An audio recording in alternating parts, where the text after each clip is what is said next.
Howdy, howdy, howdy, and welcome to episode 9 of WWW. What a week in wrestling. News, reviews, predictions for Backlash, and a collector's corner continuation of the shelves that made me. Straight into the news this week. Elias injured again, reportedly out for months. I just can't get connected with Elias. He's having so much bad luck. He's in for a few weeks, he's out for a few weeks. His character's not great anyway, because he never hardly wrestles. But I just can't get connected with him, and I fear for Elias's future when he comes back. He's a decent look, he's a decent size, he's a decent wrestler, but very, very underutilised. Ciampa and Orton have had some Twitter beef this week. Orton remarking about NXT TakeOver and the amount of leg slapping going on. Ciampa, locker room leader of NXT, did not like that. A bit of back and forward, seemed to be garnered in respect. Probably just a little bit of a laugh on Orton's part. He's used to doing that, isn't he? Tamina has some interesting new promos out at the moment with her institutionalized. I don't know how far WWE would take that character with the theme line behind it. I'd love to see it. That's the most emotion I've seen out of Tamina, the most good stuff in a promo I've seen out of Tamina in the years and years and years that she's been with WWE. I'd like to see it go further. I don't think it will. Interesting news this morning coming out that AJ Styles moved to SmackDown, should I say, because of Paul Heyman. Apparently creative differences with Heyman, didn't get along with him, and was very unhappy about Gallows and Anderson leaving.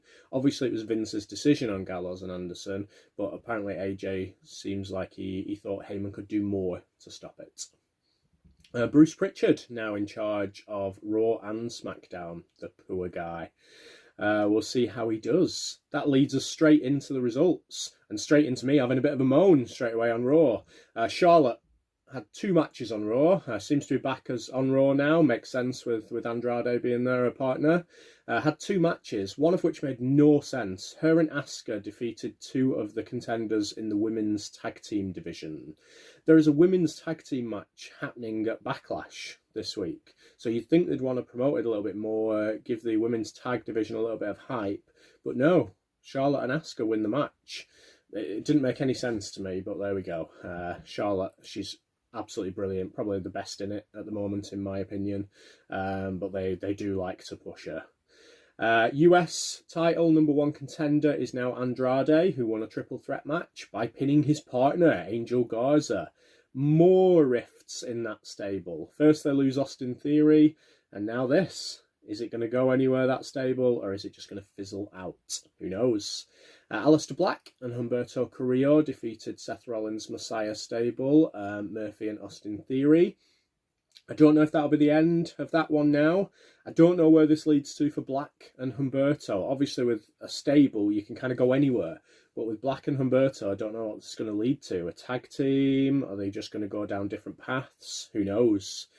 MVP and Bobby Lashley defeated the Viking Raiders, Eric and Ivar. It makes sense because they fought the Street Profits either last week or the week before. Bit of just a push for Bobby Lashley, make him look strong before the pay-per-view, which we'll get onto in a little while.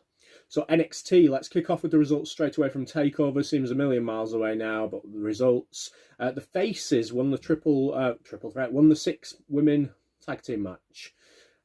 Didn't do anything for me, that one. I don't know about you if you were watching on the network, but mine seemed like it was in a little bit of fast forward. I could barely watch it, so I don't know if that was just my computer playing up or whether that was for everybody, but it just seemed like they'd rushed it. Even the commentary was very slightly rushed. Finn Balor defeated Damian Priest. A lot of hype about this after the match, saying how good it was and how Priest has proved himself. I thought it was a very average match, and I think they're only saying it because Priest is stalling and they're just trying to make Priest look better. Seems like he's becoming a face now as well. Keith Lee defeated Johnny Gargano in an interesting match. It was good. I liked it. Enjoyed the match. And Adam Cole defeated Velveteen Dream in the production match in the backlot parking brawl. Actually quite enjoyed it for a production match, more than I've enjoyed any of the others. Don't know what this means for Velveteen Dream now, where he's going to go going forward. Maybe a bit of a character change would be good for him. Karrion Kross defeated Tommaso Ciampa. I ummed and ahed about whether this would go to a double result, so that they'd have to fight again. No, WWE made the right decision, and Karrion Kross came out with the victory, looking very strong. And in the main event, you kind of knew that the title was going to change when this was the main event. Nice to see the women in the main event without it being overhyped. Enjoyed that bit. Io Shirai defeated Charlotte and Rhea Ripley. I love that because Io Shirai is brilliant and they need to do whatever they can to make her stay. What I didn't like is that they were cheering her, the fans were cheering her, and it seemed like she was turning face. Io Shirai makes an incredible heel. They need to keep her as a heel. Onto the weekly NXT shows. So it's, one of the main standout things was El Hijo del Fantasma. Masked men coming out. A little bit of him and Drake Maverick going to fight them, and then he turned on Drake Maverick. The masked men, Joaquin Phoenix and Raul Mendoza, took their masks off. They would make an awesome tag team if they're tagged together. And El Hijo has changed his name to Santos Escobar. I am not a fan of name changes, but this one makes complete sense. Brilliant new name for him under the gimmick that he's doing. Candice and Gargano got a tag team victory. Indusher didn't make their debut, but they haven't fought for a few weeks, so it almost seemed like a debut. Hope they get pushed. They've got a nice look about them. Finn Balor defeated Cameron Grimes. Seems like Finn Balor is going to be chasing the North American title. Him and Keith Lee would make an incredible match, so looking forward to that. Dakota Kai got a win. And Adam Cole got a win over Dexter Lumis with help from the Undisputed Era. It's really good to see Adam Cole getting a little bit of a push again. This year's been so disappointing in terms of Undisputed Era. Shame that Kyle O'Reilly's out, because in my point of view, he is the standout one from the Undisputed Era, but he just keeps getting injured, so I hope he returns soon. SmackDown only had 3 matches this week.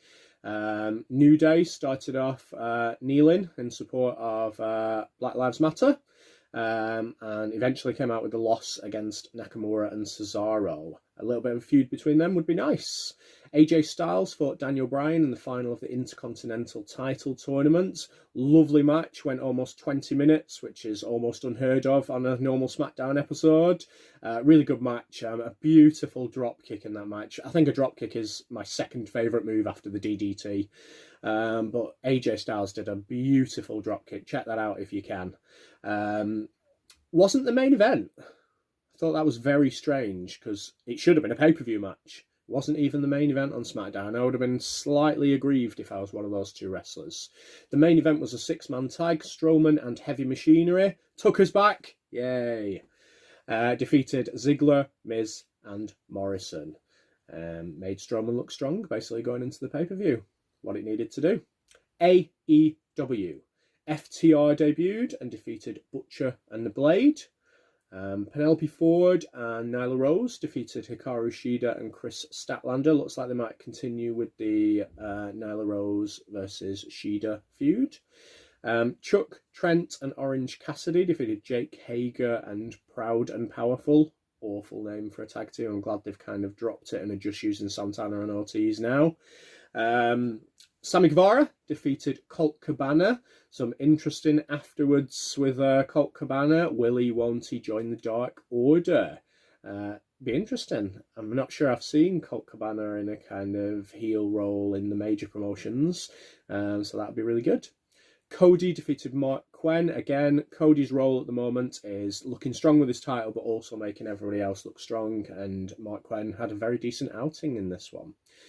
That led to a bit of confrontation between Cody and Hager, which leads us on to Fyter Fest. 3 matches at the moment. Cody will defend his TNT title against Jake Hager.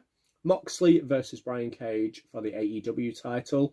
And at the moment, it's still being announced as Kenny Omega and Hangman Adam Page versus Best Friends.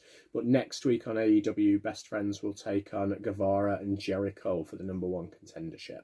So that might change. Let's go to our Backlash predictions now. Kick off straight away with Edge against Randy Orton. You've got to see Orton squaring things up and getting the victory here, leading to maybe a SummerSlam end of it, maybe Survivor Series. Could go on for a while, but I've got a feeling this would end up as a 1-1 on this one. Braun Strowman against Miz and Morrison. You can't look past Braun Strowman. He's going to look incredibly strong in this. Won't be surprised if he gets the pin on both men. Asuka is taking on Nia Jax. Please, please, Asuka victory.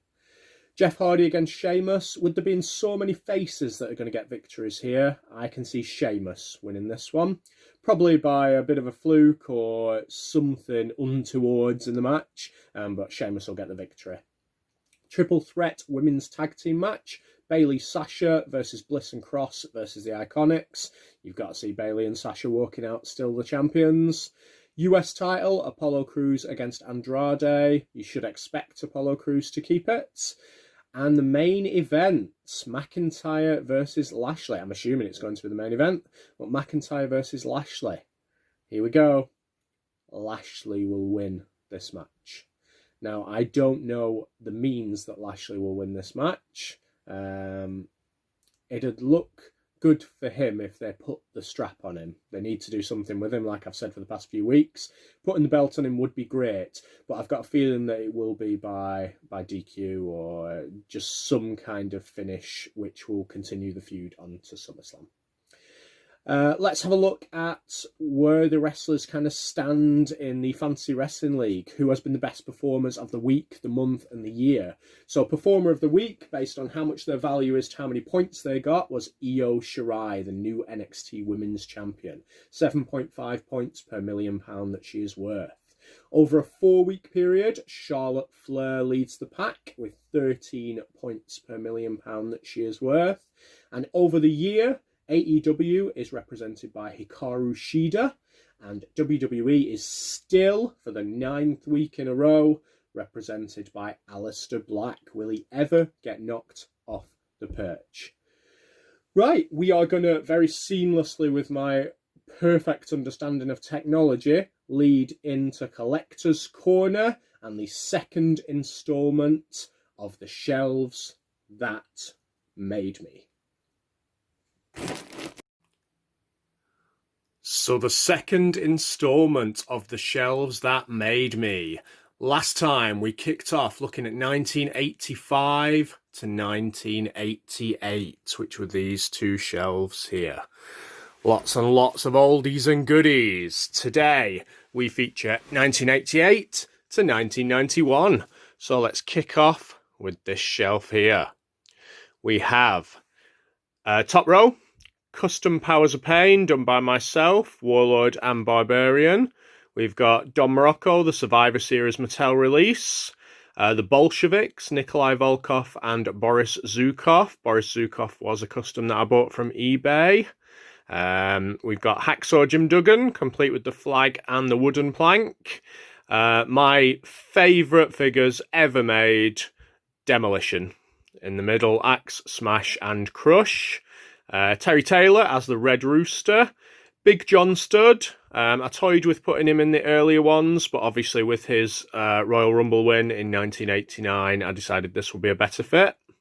The WWF version of Dusty Rhodes. Undertaker, early model edition. Macho Man from the SummerSlam. Rick Martel as the model. Twin Towers, Akeem and the Big Boss Man. The custom I am most proud of is the Blue Blazer. That's one that I did myself from start to finish. The Matty exclusive Brainbusters, Tully Blanchard and Arn Anderson.